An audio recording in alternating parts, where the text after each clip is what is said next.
कांग्रेस सरकार में महमूद मदनी ट्रस्ट को इस्लामिक शिक्षण संस्थान बनाने के लिए 2004 में एक ज़मीन दी जाती है, लेकिन उसके पास ही आईएमए यानी कि इंडियन मिलिट्री एकेडमी ने इसमें सुरक्षा का हवाला देकर के इस पर आपत्ति दर्ज कराई थी, जिसके बाद से हाईकोर्ट को भी इसमें राहत नहीं मिली। लेकिन उसके बाद आवासीय बनाने के लिए कुछ लोगों को जब ज़मीन आगे जब खरीदते हैं, उसके बाद से मुख्यमंत्री पुष्कर सिंह धामी की ओर से इस पूरी ज़मीन को लेकर के जाँच के आदेश दिए जाते हैं। अब इस पूरे मामले में जिन लोगों ने ज़मीन खरीदी है वह तमाम वो लोग इस समय मेरे साथ मौजूद हैं, उनसे पूरे मामले को लेकर के बात करते हैं, क्योंकि आज वह यहाँ जिलाधिकारी कार्यालय में पहुंचे हैं और इस समय मेरी मौजूदगी भी जिलाधिकारी कार्यालय में ही है। ज्ञापन देने के लिए आए। सबसे पहले पूरे मामले को लेकर के बात कर लेते हैं। क्या नाम है आपका? सर, मेरा नाम कैप्टन अरविंद कुमार महाल्यान है। मैंने 2022 में धौलास में ज़मीन खरीदी थी। ये ज़मीन खरीदने के लिए मैंने तहसीलदार से, पटवारी से, फॉरेस्ट डिपार्टमेंट से की एनओसी और जितने भी इसमें डिपार्टमेंट इन्वॉल्व थे उन सब से मैंने इंक्वायरी की। उन्होंने बोला कि इसका टाइटल क्लियर है। उसके बाद मैंने अपनी पूरी 20 साल की कमाई इस धौलास की ज़मीन में मैंने इन्वेस्ट की, पर आज हमसे ये बोला जा रहा है कि ये ज़मीन हमसे छीन ली जाएगी। आज हम इतने प्रताड़ित हो चुके हैं कि हम लोगों को अपनी जो सुनवाई के लिए आज हम डीएम ऑफिस पे आए हैं। हम लोगों ने जब ये ज़मीन खरीदी थी उस टाइम पे पूरे जितने भी हमारे जो लोग थे, हमारा पूरा जो एक ग्रुप है, हम 167 लोग हैं, रजिस्ट्रियाँ हुई हैं, सारे के सारे हिंदू भाई हैं। लेकिन इस मुद्दे को इस तरह से भटकाया जा रहा है कि ये किसी विशेष समुदाय को यहाँ पे बसाने की कोशिश की जा रही है, जो कि बिल्कुल गलत है। सारे डॉक्यूमेंट्स हमारे पास हैं, हमने शेयर भी कर दिए हैं। सारी रजिस्ट्रियाँ, सारे दाखिल खारिज हुए हैं, सब हमारे हिंदू भाइयों के नाम पे ही हैं। सारी लिस्ट हमारे पास है और हमारी कॉलोनी का नाम भी महादेव इंक्लेव है। ये बात तब निकल कर के सामने आई थी हमारी भी जानकारी के मुताबिक। अब जाकर के आज जितने भी लोग हैं, आप सभी वो सारे हिंदू ज़रूर हैं, लेकिन जब ये कांग्रेस के समय पर दी गई थी उस टाइम पर इस्लामिक शिक्षण संस्थान जैसे मदरसा या मुस्लिम यूनिवर्सिटी बनाने की बात इस तरीके की लगातार चल रही थी। ये तो अब बातें निकल कर के सामने आ रही है ना कि तमाम जिन्होंने लैंड खरीदा है वो हिंदू लोग हैं। ये जो बात निकल के आई है, आप बिल्कुल ठीक बोल रहे हैं। समय समय पर शैक्षणिक संस्थाओं के लिए सरकार ज़मीनें देती है, ठीक है ना, देती है। और ये जो ज़मीन जो बात हुई है ये किसानों से ही खरीदी गई है। किसानों से खरीदने के बाद फिर ये वापस हम ही लोगों के पास आई है। आज ये ज़मीन हमारे पास है, लेकिन आज हमें ही अपने ही उत्तराखंड में हम लोगों को पराया जैसा महसूस कराया जा रहा है। हम इतने परेशान हो चुके हैं इस मुद्दे को लेके, लेकिन हमारी सुनवाई लेके आज हम डीएम साहब के पास आए।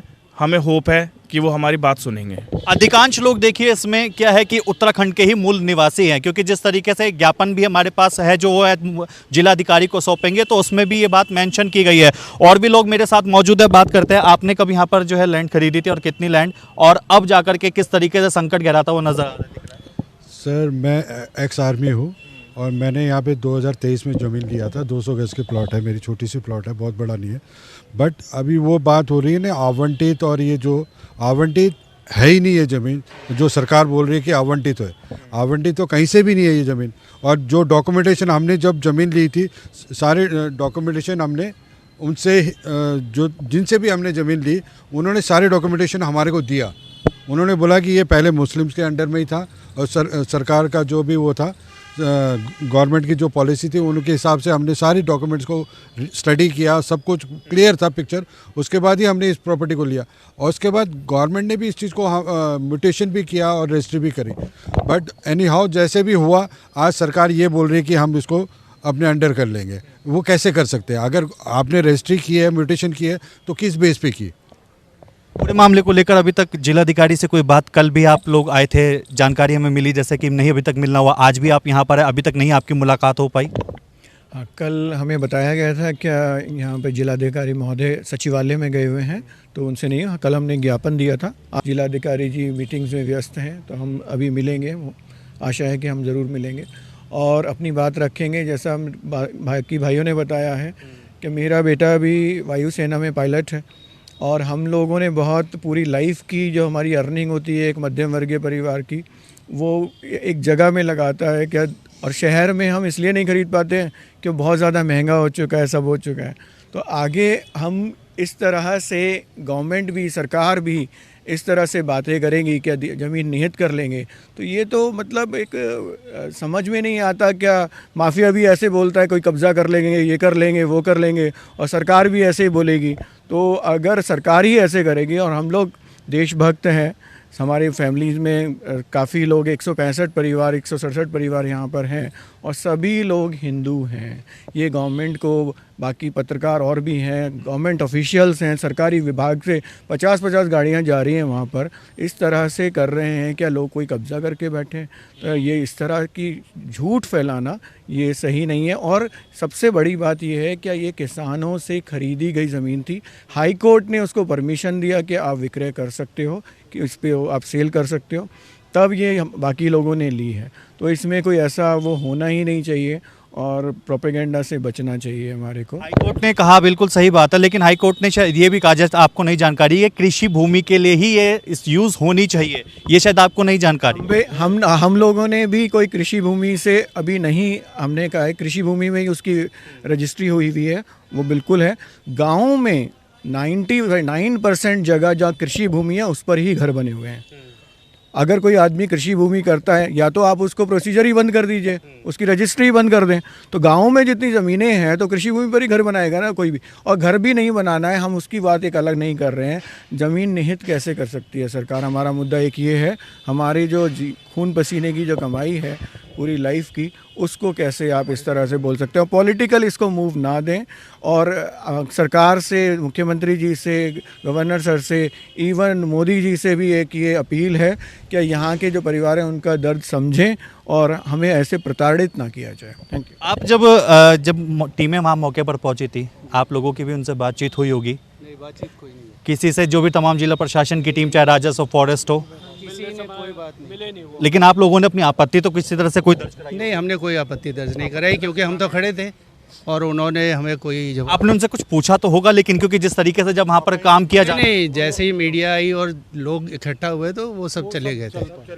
अब आगे को लेकर के क्या होगा? क्योंकि कल भी आप डीएम से नहीं मिल पाए, आज आप सुबह से यहाँ पर हैं, अभी तक आपकी जिलाधिकारी से नहीं मुलाकात हो पाई। क्या लगता है कि अब आगे ऐसे आने वाले समय पर नहीं, अगर कोई इसका फैसला होता है, नहीं निष्कर्ष निकलता, आपके पक्ष में फैसला नहीं आता, तो फिर क्या करेंगे? नहीं, हम अपना जो भी है, हमने जिनसे ली है, रईस अहमद जी से, तो हम उन पे भी जाएंगे, कोर्ट जाएंगे। हम अपना कोर्ट जाके हम भी तो अपील दायर करेंगे।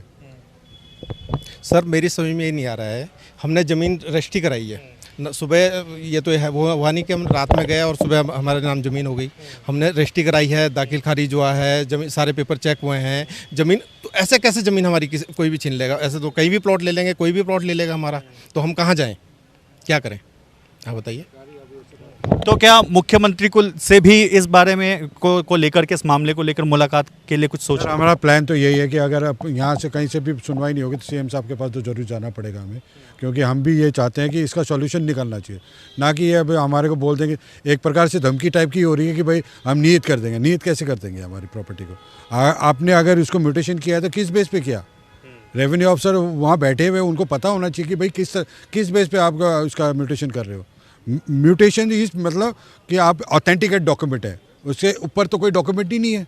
उस डॉक्यूमेंट को आप रद्द कैसे कर सकते हैं? मैं ये जानना चाहता हूँ कि सरकार की किस बेस पे, अब वो मुस्लिम जो भी था वो उसने हमारे को बेच दिया ना प्रॉपर्टी, उन्होंने किसी से भी हिंदू से ही ली थी और उसके बाद उन्होंने ली, उसके बाद हमारे को बेच दिया, और बेचने के बाद अब हमारे पास ये लगा रहे हैं कि ये मोमडन की प्रॉपर्टी है। मोमडन तो कहीं से कहीं तक भी नहीं है। अभी 167 मेंबर्स जो फैमिली में वहाँ पे है, सबकी प्लॉटिंग हिंदूज़ की है, तो अब किस बेस पे हम कह रहे हैं कि अभी नियत कर देंगे?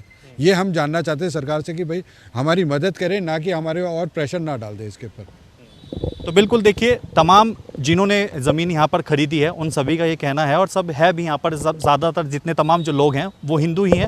जिलाधिकारी से मिलने के लिए पहुँचे हैं, ज्ञापन देने के लिए। हालांकि अभी तक जिलाधिकारी से मिलना नहीं हो पाया, लेकिन उन्होंने साफ ये बात कही है कि इस पूरे मामले को लेकर के ज़रूरत पड़ी तो जल्द से जल्द मुख्यमंत्री से भी मिला जाएगा, और ज़रूर आने वाले समय पर ज़रूरत पड़ती है तो हाईकोर्ट का भी दरवाज़ा खटखटाया जाएगा। देहरादून से वीडियो जर्नलिस्ट निशांत चौहान के साथ मैं अशोक कुमार, रफ्तार मीडिया।